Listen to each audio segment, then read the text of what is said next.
오늘 하나님 말씀 읽고요, 말씀 묵상하도록 하겠습니다. 베드로후서 1장, 제가 가지고 있는 성경 384면인데요. 다시 한번 제가 4절을 읽겠습니다. 다 찾으셨죠? 네, 이제 제가 4절 시작합니다. 이로써 그 보배롭고 지극히 큰 약속을 우리에게 주사 이 약속으로 말미암아 너희가 정욕 때문에 세상에서 썩어질 것을 피하여 신성한 성품에 참여하는 자가 되게 하려 하셨느니라.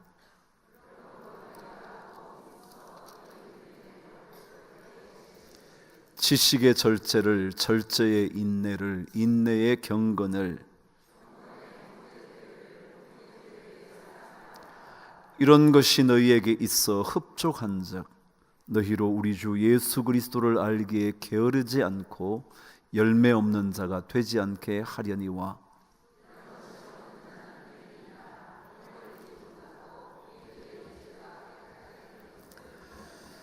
그러므로 형제들아, 더욱 힘써 너희 부르심과 택하심을 굳게 하라.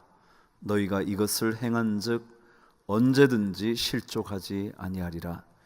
이같이 하면 우리 주 곧 구주 예수 그리스도의 영원한 나라에 들어감을 넉넉히 너희에게 주시리라. 아멘. 오늘 우리 한 분 목사님이 저에게 오셔서 말씀을 전하시는데, 제 좋은 친구 목회자이기도 하고요, 우리 감리 교단에서는 선두주자 목사님 중에 한 분이세요. 구로구의 베다니 감리교회라고 있는데요, 우리 교회보다 사이즈가 더 크죠. 사이즈가 문제가 아니라 그 교회를 가면 언제나 깔끔한 인상을 받아요. 그래 참 부럽다 늘 생각하다가 우리 목사님 오셔서 신년의 말씀을 좀 전해주시면 좋겠다 이렇게 생각을 해서 우리 목사님을 모시게 됐어요. 지금 구로구에 있는 베다니 감리교회에 담임을 하실 뿐만 아니라 미국의 웨슬리 신학교의 교수님으로 또 사역을 하시기도 하시고요. 오늘 우리에게 귀한 말씀을 전하실 때 마음속에 하나님의 성품이 심겨지는 큰 은혜가 있게 되기를 바랍니다. 우리 광 목사님 나오실 때 큰 박수로 환영해 주시기를 바랍니다.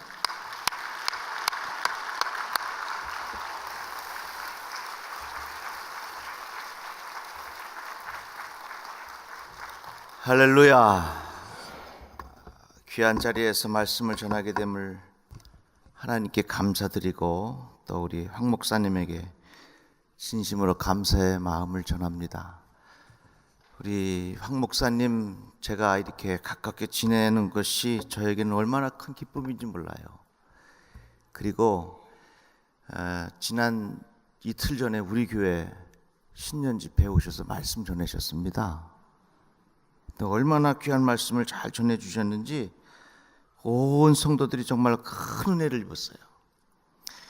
여러분들 옆에 한번 인사하십시오. 당신은 복을 많이 받은 사람입니다.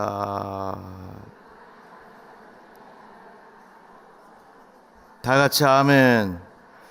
왜 복을 많이 받은 줄 아세요? 왜 그래요? 에? 이런 목사님 모시고 여러분들 신앙생활 하니까 얼마나 복받은 사람입니까? 이야, 그런데 우리 목사님이 능력이 대단하셔요. 사실은 제 딸이 임신 9개월이었거든요. 근데 집회에 오셔서 우리 딸을 보고 아이고 배가 좀 아래로 처졌네 그러시더라고요. 그렇게 말씀하셨는데 그저께 어제 아들 낳았어요.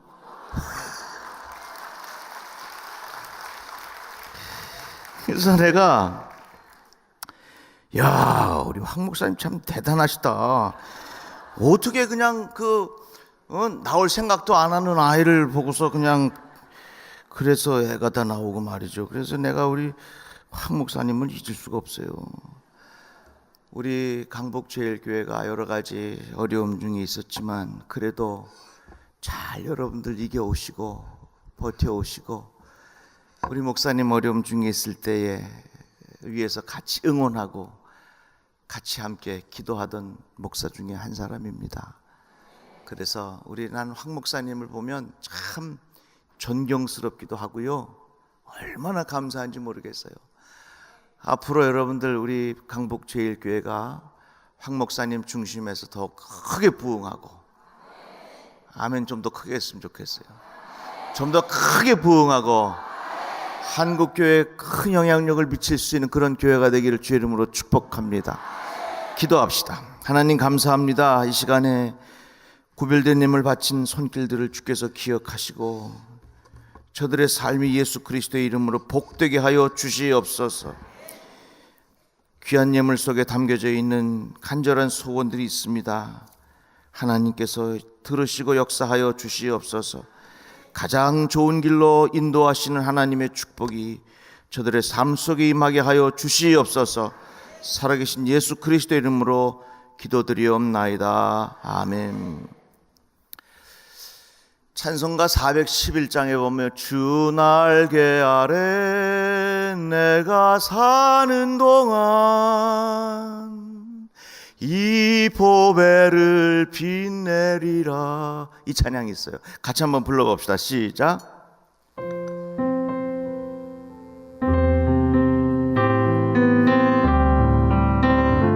3절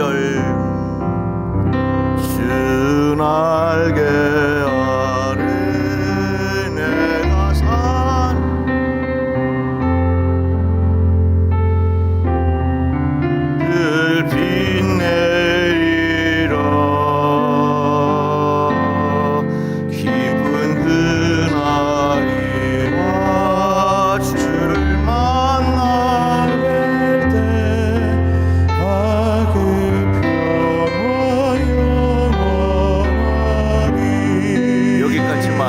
제가 이 찬양을 하루는 부르는데요, 이 찬양 가사 속에 주 날개 아래 내가 사는 동안 이 보배를 빛내리라 하는 이 찬송의 가사가 제 마음속에 크게 부딪혔습니다. 한번 따라해 볼까요? 이 보배를 빛내리라. 다 같이 아멘. 자, 보배라고 하는 게 뭡니까? 보배라고 하는 것은 됐어요. 네. 보배라고 하는 건 아주 귀한 게 보배입니다. 여러분, 귀한 것은 사람마다 달라요. 귀한 것을 알아볼 수 있는 가치관이라는 거예요. 귀한 것을 분별할 수 있는 기준이 바로 가치관입니다. 그 분별이기도 하고요. 제가 좀 이따 부탁할게요. 네. 자, 그런데 이 보배롭게 여기는 것이 계속해서 달라집니다. 저는 어렸을 때 뭘 좋아했냐면요, 딱지 좋아했어요. 딱지. 또 여러분들 구슬 이런 거 아시죠? 딱지 구슬. 그래서 저 비밀 창고가 있어가지고 그 딱지를 아무튼 모아놓고 학교 갔다 온 다음에는 그 비밀 창고 딱 열어봐서 구슬 개수가 맞는지 확인하고 그랬어요.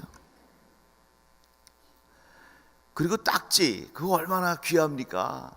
그 학교 갔다 와, 그 학원 안 가잖아요. 구슬치기 하고 딱지치기 하고 그러면서 자란 기억이 있습니다. 그런데 저는 지금요, 딱지 별로 안 귀해요. 제가 만약에 우리 교회 장로님들 보고, 장로님 오늘 예배 마치고 제 방에 오셔서 저하고 딱지치기 한번 합시다, 나보고 미쳤다 그럴 거예요. 보배라고 하는 것은 아주 귀한 건데요, 이 귀한 것은 시대에 따라 달라집니다. 그럼 지금 우리에게 가장 귀한 게 뭐냐? 뭐니 해도 뭐니가 최고야. 여러분 길을 가다가 10,000원짜리하고 50,000원짜리 있으면 어떤 거 주우실래요? 에? 두 개 다 주워, 그죠? 두 개 다 주워. 그런 생각을 해봤어요. 우리가 이 마지막 세상을 떠날 때에 내가 지금 딱지와 구슬이 하찮게 보이는 것처럼 마지막 세상을 떠날 때에 우리 주머니에 있는 그 돈이 무슨 의미가 있을까? 지금은 그렇게 스마트폰이 중요해요. 그래서 이것만 보면 얼마나 좋은지 몰라. 그 사람들이 유언할 때 이런 데잖아. 야, 나 죽을 때 와이파이 터지는데 죽어달라고. 여자분들 참 핸드백 좋아해, 그죠? 그 특별히 똥짜 들어가는 핸드백. 그런데 마지막 순간에 과연 그런 핸드백이라든지 내가 좋아하는 자동차라든지 스마트폰이라든지 돈이라든지 이게 무슨 의미가 있을까? 지금 나에게 구슬과 또 딱지가 아무런 의미가 없는 것처럼 마지막 때에 가면 지금까지 내가 중요하게 여겼던 돈과 그리고 장난감, 이런 스마트폰, 그리고 내가 좋아하는 집, 이런 건 더 이상 나에게 아무런 의미가 없는 것으로 지나게 될 것입니다. 자, 그러면 우리 인생의 마지막 순간까지 가장 소중한 보배가 무엇일까? 사도 바울이 이렇게 말했습니다. 나는 선한 싸움을 싸우고 나의 달려갈 길을 마치고 믿음을 지켰으니, 마지막 순간까지 가장 소중한 보배가 있다면 그것은 바로 우리의 믿음입니다. 그래서 베드로후서 1장 1절 말씀에 보니까 이 믿음을 보배로운 믿음이라 이렇게 표현하고 있습니다. 그러면 우리가 믿음이라고 말할 때 이 믿음이라고 하는 것은 과연 무엇을 의미할까? 한마디로 말하자면요, 믿음이라고 하는 것은요, 한번 따라해 봅시다. 주는 그리스도시요 살아계신 하나님의 아들이십니다. 다 같이 한번 해봅시다. 시작. 주는 그리스도시요 살아계신 하나님의 아들이라고 하는 이 신앙의 고백, 이것이 바로 믿음의 내용인 것입니다. 구약 성경을 한마디로 요약하면 나는 너희의 하나님이 되고 너희는 나의 백성이 되리라. 이것이 구약 성경 전체의 요약이에요. 나는 너희의 하나님이 되고 너희는 나의 백성이 되리라. 그러면 신약 성경의 요약은 무엇인가? 나는 너희의 아버지가 되고 너희는 나의 자녀가 되리라. 그래서 예수를 주로 고백하는 사람들에게는 모두가 하나님의 자녀가 되는 권세를 우리에게 주셨다고 하는 것입니다. 그러면 창세기부터 요한계시록에 있는 모든 말씀을 한마디로 요약하면 무엇이냐? 주는 그리스도시요 살아계신 하나님의 아들이라고 하는 이 신앙의 고백인 것입니다. 베드로가 이렇게 고백했을 때에 예수께서 베드로를 향하여 뭐라고 말씀하셨느냐면 내가 복이 있도다 그랬습니다. 새해가 되면 새해 복 많이 받으세요 이렇게 인사를 하는데 대개 새해 복 많이 받으세요라고 하는 말 속에는 돈을 의미하는 경우가 많아요. 그렇지만 예수께서 우리에게 하신 말씀을 보면 베드로의 신앙의 고백을 향하여 내가 복이 있다 그랬습니다. 주는 그리스도시요 살아계신 하나님의 아들이라고 고백하는 이 신앙의 고백을 할 줄 아는 사람이 복 있는 사람이에요. 여러분 복 있는 사람 되시기를 주의 이름으로 축복합니다. 누가 복 있는 사람이라고요? 주는 그리스도시요 살아계신 하나님의 아들이심을 믿는 믿음이 있는 사람이 복 있는 사람이에요. 이 믿음이 보배라고 하는 것입니다. 그런데 베드로전서의 말씀에 보면 이렇게 믿음을 고백하는 사람들, 이 소중한 사람들인데 이 귀한 예수 그리스도를 믿는 사람들을 박해하고 그리고 이 믿음을 하찮게 여기는 사람들이 많이 있었습니다. 사람에게는 버림바가 되었으니 하나님께는 택하심을 입은 보배로운 산돌이신 예수께 나아가 너희도 산돌같이 신령한 집으로 세워지고 예수 그리스도로 말미암아 하나님이 기쁘게 받으실 신령한 제사를 드릴 거룩한 제사장이 될지니라. 세상은요, 예수를 버렸어요. 예수를 버린 것이 아니라 세상은 예수를 십자가에 못 박혀 죽였습니다. 그러나 예수님은 사흘 만에 다시 살아나셨습니다. 예수님이 분명히 보배인데 세상은 예수 그리스도가 보배인 것을 인정하려 하지 않습니다. 우리 인생에 무엇보다도 가장 소중한 보배가 있다면 그것은 주는 그리스도시요 살아계신 하나님의 아들이심을 고백하는 그 믿음이 내 인생의 가장 소중한 보배라고 하는 것입니다. 어릴 때의 딱지와 굿을 그렇게 좋아했는데 세월이 지나고 나니까 아무것도 아니요. 지금 이 순간에는 머니가 제일 좋은 것 같지만 마지막 순간이 되면 내가 지금 딱지 하찮게 여기는 것이나 그때가 되면 물질도 역시 딱지나 구슬처럼 다르지 않을 거라 하는 것입니다. 이같이 믿음을 지키고 살아가는 삶이 얼마나 중요한지 몰라요. 교회는요, 순교자의 피에 세워진 것입니다. 목숨 귀하지 않은 사람 누가 있겠습니까? 그런데 가룟 유다를 제외한 11명의 제자 모두가 예수 그리스도의 십자가와 부활을 전하다가 다 순교해서 죽었습니다. 한 사람이 아니에요. 이것이 어떻게 우연이겠습니까? 아닙니다. 예수를 따르던 모든 제자들이 예수의 십자가와 부활을 전하다가 다 순교해서 죽었습니다. 왜 그렇습니까? 예수의 십자가와 부활이 진실이었기 때문에 그렇습니다. 그런데 사람들이 진실이라고 그 진실에 목숨을 바칩니까? 아닙니다. 정말로 그것이 가치가 있을 때에 내 목숨을 바치는 것이거든요. 여러분들 하나밖에 없는 목숨 아무 데나 내 목숨 내놓겠습니까? 아닙니다. 그렇게 할 수 없는 겁니다. 그러나 예수 그리스도의 제자들 모두가 하나같이 예수 그리스도의 십자가와 부활을 전하다가 그들이 다 순교를 당해 죽었습니다. 왜? 그만큼 보배로운 가치가 예수에게 있기 때문에 그렇습니다. 여러분들 이 새해를 시작하면서 예수 그리스도를 믿는 믿음이 내 인생의 가장 소중한 가치인 것을 믿으시기를 주님의 이름으로 축복합니다. 어떻게 보면 우리 인생은요, 사다리를 걸어놓고 올라가는 것 같아요. 그런데 사다리를 걸어놨는데 이런 벽에다가 걸어놨어. 한참 올라가서 끝까지 올라가 봤더니 벽이야. 더 이상 열려진 곳이 없어. 그렇다면 그 인생이 마지막 순간에 가서 얼마나 힘들고 후회하겠습니까?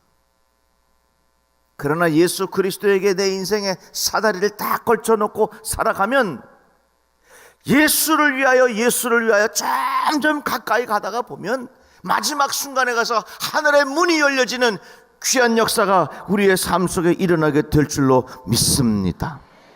그래서 이 귀한 믿음, 이 소중한 믿음을 우리가 보배로 여기는데 이 보배를 내가 어떻게 빛낼 수 있겠는가? 가끔 보면요, 나라를 빛낸 사람 훈장을 줍니다. 학교를 빛낸 사람 상을 줍니다. 가문을 빛낸 사람 가족들이 칭찬해 줍니다. 그렇다면 이 소중한 믿음의 보배를 지니고 살아가는 우리들이 감당해야 할 몫이 있다면 그것은 이 보배를 빛내는 거 아니겠습니까? 주 날개 아래 내가 사는 동안 이 보배를 빛내리라. 아멘. 올해 2018년이 여러분들의 삶 속에 이 믿음의 보배를 빛내는 축복의 해가 되기를 주의 이름으로 축원합니다. 자, 그러면 오늘 본문의 말씀에 보니까 믿음의 보배를 빛내는 방법과 그렇지 못한 방법을 너무너무나도 분명하게 설명하고 있습니다. 너희가 정욕 때문에 썩어질 것을 피하여 신성한 성품에 참여하는 자가 되게 하려 하셨느니라. 이 말씀을 보면 믿음의 보배를 아주 추하게 만드는 방법이 있고 이 믿음의 보배를 아주 빛내게 만드는 방법이 있는 것입니다. 이 말씀에 보니까 육체의 정욕을 따라가면 그 끝은 결국 이 믿음의 보배를 부끄럽게 만드는 격이 됩니다. 내 안에 이 소중한 믿음의 보배를 가졌으면 나로 하여금 이 보배가 추하게 되면 안 되는 거 아니겠어요? 어떻게 하면 내 인생을 통하여 이 소중한 믿음의 보배를 빛내게 할 수 있겠는가? 이것이 우리 그리스도인들의 중요한 삶의 모습 아니겠습니까? 그런데 오늘 말씀 보니까 뭐라고 말하느냐면 정욕을 따라가면 우리의 보배를 추하게 만든다 그랬습니다. 욕심이 앞서면 결국에 가서는 내가 믿는 이 믿음의 보배를 추하게 만들게 된다 하는 말씀입니다. 성경에 보면 양과 우리 사람들을 비교해서 많이 설명합니다. 그만큼 우리 인간은 양과 닮은 점이 많이 있기 때문에 그렇습니다. 그런데 이 양이 어떠냐면요, 앞에 풀을 뜯어먹고 그거 다 뜯어먹으면 앞에 또 있는 풀을 또 뜯어먹는데요. 앞에 또 풀이 있으면 그거 또 뜯어먹는데, 앞에 풀이 있으면 그거 또 뜯어먹는데, 언제까지 뜯어먹느냐? 배 터져 죽을 때까지 뜯어먹는데. 그래가지고 목자가 그것을 조절해 주지 아니하면 이 양은 배 터져 죽을 때까지 뜯어먹는데요. 되게 웃기죠? 우리가 그래요. 우리가 그래요. 여러분 돈 얼마쯤 있으면 좋겠습니까? 아이 목사님 한 10억이면 되겠습니까? 10억이면 만족하시겠습니까? 아니에요. 100억이면 만족하시겠습니까? 아니에요. 아마도 우리의 인생도 이 양이 배 터져 죽을 때까지 풀을 뜯어먹는 것처럼 우리도 마지막 순간에 죽을 때까지 내 욕심을 채우지 못하고 살아가는 것이 우리의 모습일 것입니다. 그런데 성경은 우리에게 분명히 말씀합니다. 나의 욕심을 따라 살아가면 그것이 결국은 우리의 믿음의 보배를 추하게 만드는 꼴이 된다 하는 말씀이에요. 사랑하는 성도 여러분, 이번 해가 이 귀한 믿음의 보배를 빛나게 하는 그런 해가 되기를 주의 이름으로 축복합니다. 그러려면 어떻게 되느냐? 내 욕심을 따라가면 이 믿음의 보배를 자꾸 추하게 만들어. 그래서요, 내가 나를 정확하게 알고 살아야 됩니다. 내가 하고 싶은 대로 살면 결국은 정욕의 노예가 될 것이고 내 마음에 우상이 가득하게 될 것이고 내 인생 망치게 되고 결국은 내 믿음의 보배를 부끄럽게 만드는 결론에 이르게 될 것입니다. 여러분 한번 생각해 보십시오. 내게 있는 이 무제한 카드가 있는데 이 카드를 가지고 내 마음대로 쓸 수 있다면 아마도 여기 있는 대부분의 사람들이 다 폐인이 되고 말 겁니다. 왜? 우리 인생은 내가 하고 싶은 대로 살면 우리 인생은 정욕을 따라가게 되고 욕심을 따라가게 되고 결국은 우리 인생은 다 폐인으로 망가지는 거예요. 그러기에 우리들에게 이 믿음의 보배를 빛내기 위해서는 정말로 영적인 성품의 사람으로 거듭나야 될 줄로 믿습니다. 세상에서 썩어질 것을 피하여 신성한 성품에 참여하는 자가 되라. 영성의 사람이 되라 하는 겁니다. 한번 따라해 봅시다. 영성의 사람이 되라. 다시 한번 영성의 사람이 되라. 영성이라고 하는 말은요, 영적인 성품이란 말이에요. 이분은 영성의 사람입니다. 기도 크게 한다고 해서 영성의 사람 아니요. 어떤 자그마한 교회 전도사님들이 모여가지고 열심히 목회를 해도 잘 안 되더래. 그래갖고 그 작은 교회 목사님들이 모여가지고서 야, 우리 목소리라도 한번 좀 거룩하게 훈련해보자. 그래서 자기네들끼리 모여가지고 말입니다, 목소리 훈련을 했대잖아요. 주의 은혜가 임하기를 주님의 이름으로 축원합니다 이러고서 그렇게 하면서 목소리 연습하면서 말이죠. 야, 이제 됐다. 그 교회가 가지고서 그대로 한 거야. 오늘도 여러분들에게 주신 하나님의 은혜가 임하기를 주님의 이름으로 축원합니다 이러고서 인다. 그랬더니 나가면서 권사님이 그러시더래. 목사님 오늘 약 잡수셨어요? 그러더래. 목소리가 변했다고 해서 영성의 사람 아니에요. 걷는 것이 거룩하게 보인다고 해서 그 영성의 사람 아니에요. 정말로 내 귀한 믿음의 보배를 빛낼 수 있는 방법은 신성한 성품에 참여하는 자가 되라. 영적인 성품의 사람이 되라. 품격 있는 영성의 사람이 되라. 그래야 이 믿음의 보배를 빛낼 수 있는 사람 되는 겁니다. 기도는 열심히 하는데 영적인 성품이 뒷받침되지 않아. 그래서 사람들에게 교만합니다. 사람들에게 말로 상처를 줍니다. 그러면 이것은 이 보배를 빛내는 삶이 아닙니다. 교회에서 충성해요, 봉사해요, 열심히 합니다. 그런데 자기만 옳다고 생각하는 독선이 있는 사람, 이것 또한 이 믿음의 보배를 빛내는 사람 아닙니다. 가끔 권사님들이 말이죠, 병원에 신방 가서 아파 누워있는 집사님들한테 이렇게 이야기하는 경우 있어요.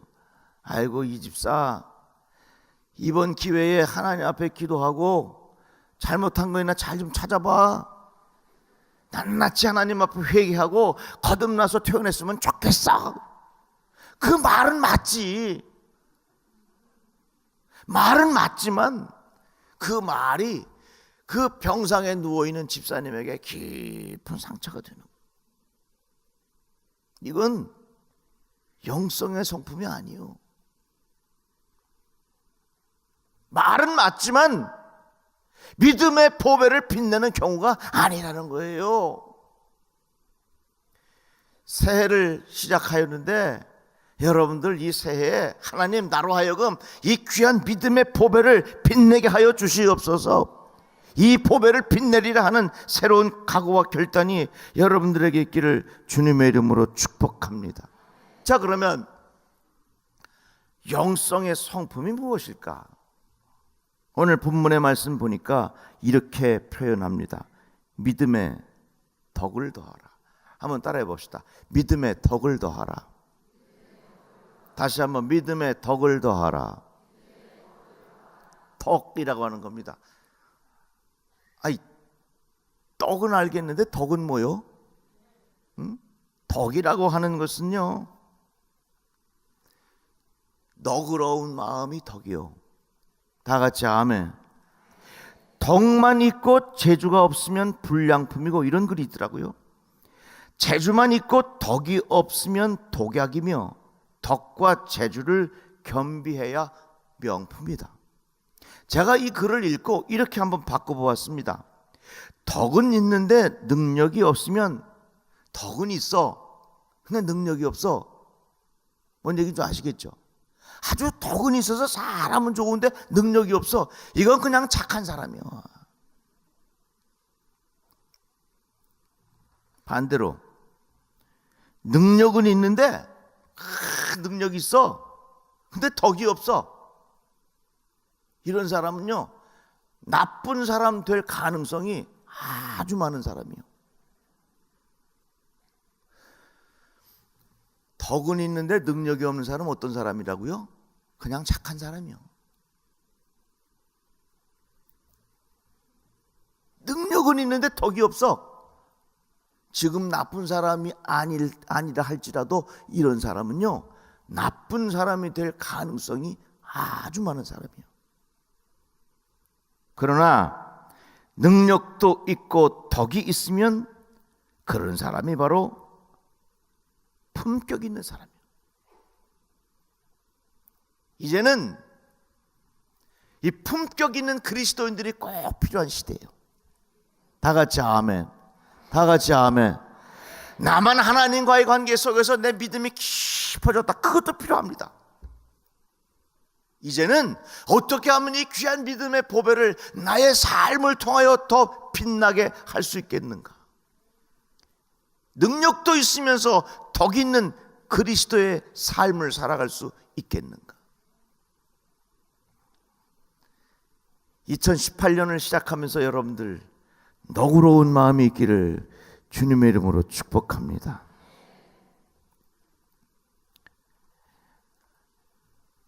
기도 많이 한다고 해서 독선적인 사람이 되면 그것은 그 믿음의 보배를 빛낼 수 없습니다. 믿음의 덕을 더할 때에 이 귀한 보배를 빛낼 수 있게 되는 겁니다. 덕이라고 하는 것은 뭐냐?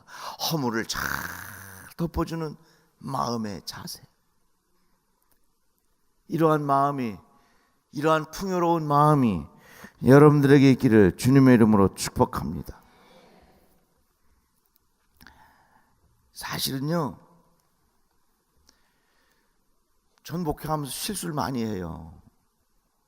근데 교인들은요, 목사님 실수하면 그렇게 좋아하더라고요. 저는 성도들이 다 같이 믿음의 덕을 더해서 너그러움으로 허물을 잘 덮어주는 그런 교회가 되었으면 참 좋겠어요. 다 같이 아멘. 제가 실수한 얘기 해볼까요?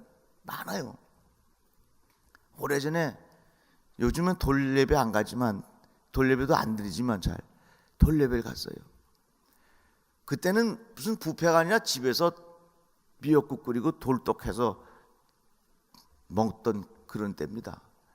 가서 돌예배 잘 드리고 돌떡도 잘 먹고 아이를 붙잡고 어이구 이쁘다, 어이구 이쁘다. 집사님, 얘가 얼마나 됐어? 이러고 묻는 거야.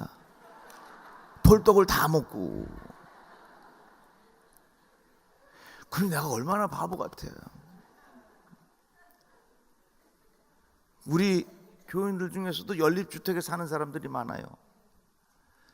이사 신방을 갔는데 전도사님이 그 집 현관으로 싹 집으로 그 문으로 들어갔는데 없어졌어요. 2층 갔더니 현관문이 열려서 거기 들어가서 그냥 안방에 들어가서 앉았지요. 앉아서 기도를 하는데 기분이 이상해. 아, 왜? 이렇게 이사하면은 뭐 음식하는 냄새도 나고 사람들도 왔다 갔다 해야 될 텐데 아무래도 이상해. 그래서 기도하고서 눈을 딱 뜨니 몸빼 바지 입은 아주머니가 날 딱 보더니 당신 누구셔? 그러더라고. 아이고, 3층인데 내가 2층에 들어가서 앉아 있었잖아. 그런 적도 있어요. 예배 마치고 어떤 아픈 분이 기도받으러 왔는데 머리에 손을 얹고 안수기도를 하면서 하나님, 우리 사랑하는 집사님 잘 고침받게 하시고 주의 은혜로 회복될 수 있도록 도와주시옵소서. 예수님의 이름으로 간절히 기도하옵나이다. 아멘. 그래야 됐잖아요. 근데 아멘이 생각이 안 나는 거예요. 아멘이 생각이 안 나고 무슨 생각이 나냐면 예스라는 생각만 나는 거예요. 예스.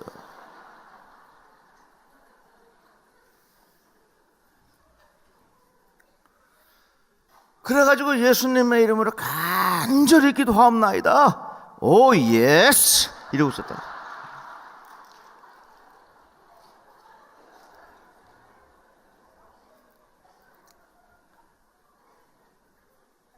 아름다움이 뭔 줄 아세요? 보배를 빛내는 방법이 뭔 줄 아세요? 믿음의 덕을 더하라. 믿음의 덕을 더한다 하는 말은 허물을 덮어주는 마음의 자세입니다. 성도들이 목회자들을, 목회자가 성도들을, 성도가 성도들을 서로를 향하여 이 허물을 덮어주는 그 아름다운 마음의 태도, 이게 믿음의 덕을 더하는 거예요. 믿음의 덕을 더할 때에 그 교회가 이 믿음의 보배를 크게 빛나게 될 줄로 믿습니다. 한 번은 제가 결혼 주례를 서는데요, 그 해병대는 좀 약간 특이한 거 있잖아요. 신랑 신부 출발 그랬는데 그 예도단이 딱 오더니 칼을 쫙 빼가지고 가는 길을 막는 겁니다. 그러면서 뭘 시키냐면 신랑이 신부를 데리고 앉았다 일어났다를 시키는 거예요. 앉아 일어나 하면서 누구야 사랑해, 누구야 사랑해. 그 뒤에서 가만히 보는데 그 신랑 바지가 앉는 순간 요만큼 찢어졌어요. 또 앉았는데 이만큼 찢어졌어. 또 앉았는데 이만큼 찢어졌어.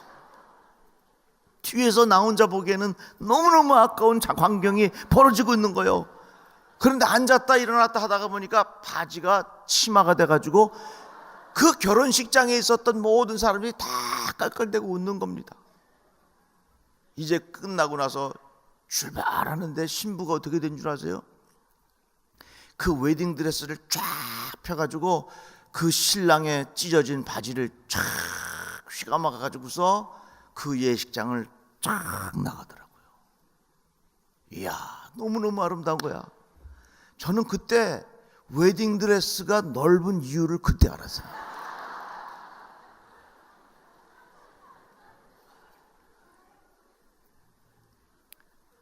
우리 다 부족하잖아요. 우리 모르는 거 많잖아요. 우리 실수하잖아요. 우리가 기도 많이 한다고 해서 영적으로 교만해지고 내 마음에 잣대가 생겨서 사람들을 비난하고 나와 같지 않다고 해서 그 사람이 잘못됐다고 이야기하고, 이것은 신성한 성품에 참여하는 자가 아니라는 거예요. 믿음의 덕을 더하라. 덕이라고 하는 것은 너그러운 마음으로 사람들의 허물을 쫙 덮어주라는 겁니다. 나도 모르는 사이에 하나님 앞에 기도하고 말씀을 보고 하나님과 더욱 친밀해지는 사이에, 나도 모르는 사이에 독선적인 마음이 나에 안에 생기고 나와 같지 아니하는 사람을 향하여 마음껏 비난하면 그것은 내 안에 믿음의 보배를 추하게 만드는 결과를 가져옵니다. 좀 더 이 말씀을 보면 결국에 가서 나중에 무슨 표현이 있냐면, 한번 따라해 봅시다. 믿음에 사랑을 더하라. 다시 한번, 믿음에 사랑을 더하라. 믿음의 덕을 더하고 믿음의 사랑을 더하라. 다 같이 아멘. 그래서 신앙생활은 나와 하나님과의 관계도 참 중요하지만 이것만 가지고는 부족해요. 십자가를 보세요. 하나님과 나 사이에 이 수직적인 관계가 있고 사람과 사람 사이에 수평의 관계가 있는 겁니다. 믿음의 덕을 더하고 믿음의 사랑을 더할 때에 이 믿음의 보배를 빛내게 되느니라. 어느 중년 부인이 길을 가는데 다 떨어진 신발을 신고 있는 어린아이가 신발 가게 쇼윈도우에서 구경을 하고 있더래요. 얘야, 너 여기서 뭐하냐? 제가 저 신발을 사고 싶은데, 저 신발을 갖고 싶은데, 저 신발을 좀 갖고 싶어서 하나님 앞에 기도하고 있는 중이에요. 그러니까 이 중년 부인이 이 어린아이를 데리고 신발 가게 가서 한번 골라봐라. 그러니까 이 아이가 신발을 이것도 고르고 이것도 골라서 이게 이뻐요, 이게 이뻐요. 이걸 살까 이걸 살 거야 하면서 둘 중에서 이 아이가 선택을 못 하더래요. 그러니까 이 중년 부인이 얘야 그럼 그 2개 다 가져가거라. 다 사줄게. 그 이 아이가 너무너무 좋아하는 거죠. 선물을 다 싸가지고서 쇼핑백에 딱 담아가지고서 나가려고 그러는데 이 꼬마 아이가 이 부인한테 아줌마 나 한 가지 궁금한 게 있는데 좀 물어봐도 돼요? 뭐야? 혹시 아줌마 하나님 부인이 되신가요? 그런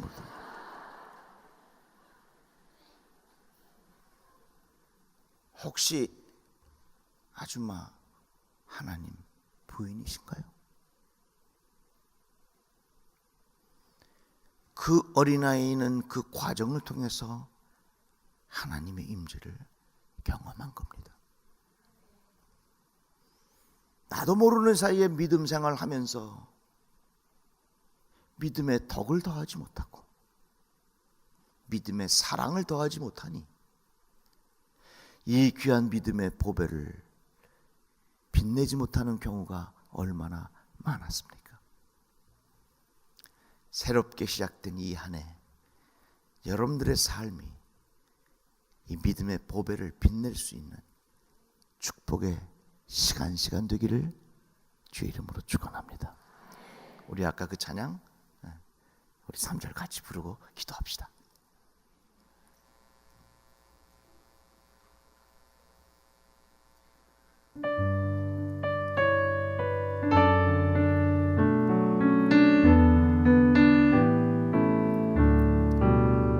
주 날개 아래 내가 사는 동안 이 보배를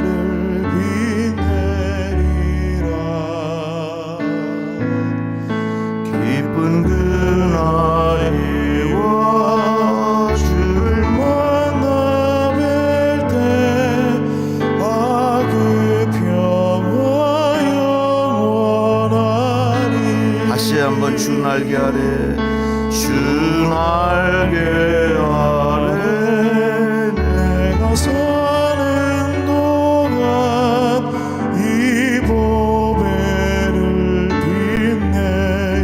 빛내리라. 기쁜 그날이 와 주를 만나 뵐 때 아 그 평화 영원하리. 주가 항상 계셔 주가 항상 계셔 내 마음속에 주가 항상 계셔 아 기쁘다. 주 나의 맘에 계셔 위로하시네. 어찌 내가 주를 떠나 살까. 우리 다 같이 눈을 감으시고 같이 기도하겠는데 주 날개 아래 내가 사는 동안 이 보